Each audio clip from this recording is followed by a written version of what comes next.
This is the world's most unique monument, at least that's what the claim is. But unfortunately, you've never even heard of it, and that's the fault of Mr. Walt Disney, the man who donated one of the strangest objects to the monument and then shortly after erased everyone's memory that it even existed in the first place.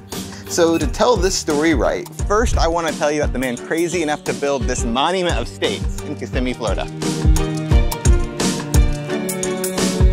Let me introduce you to Dr. Charles Bressler Pettis. Charles was an over-the-top kind of fellow, as you can see from this photo of his car. Charles loved to travel, and he collected a large collection of rocks from all around the country that he wanted to build something with. And after the attack on Pearl Harbor, he was inspired to build a giant monument that stood for American solidarity. To do this, Charles needed everybody to donate a rock. He reached out to governors, mayors, and even the president, and they all responded. President Franklin Delano Roosevelt sent a rock from his private estate in New York for the project. From 1941 to 1943, an entirely volunteer force worked to build this monument. It took over 500 bags of cement weighing 50 tons. And that's not counting the 1.5 tons of steel reinforcement needed to hold up the 1,500 stones. Oh, and did I mention that most of these people were senior citizens from the Kissimmee Tourist Club?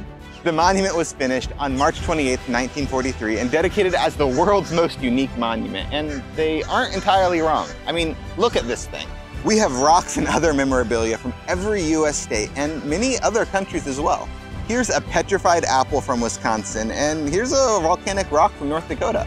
There's even a piece of the Sahara Desert in Africa. Not to mention these buffalo horns from Montana and a piece of Mammoth Cave from Kentucky. And people didn't stop donating either. For the next 20 years, the donations rolled in. In fact, one of the most unique donations is this blob of an unidentified mineral from Walt Disney Studios. This was a truly unique gift, though it might have actually been the start of the demise of Charles's monument. Because within 5 years, as if it was a premonition, Walt Disney Studios opened just down the road. And now with all the tourists going to Disney, the monument fell into disrepair. It wasn't for 20 more years until the city of Kissimmee began revitalizing this monument. And they're still working on that to this day. In fact, they have a time capsule here to be opened on the 100th anniversary in 2043. What a great way to honor the memory of Dr. Charles Bressler Pettis, as well as the national unity he believed in, with this amazing yet relatively unknown wonder of the world.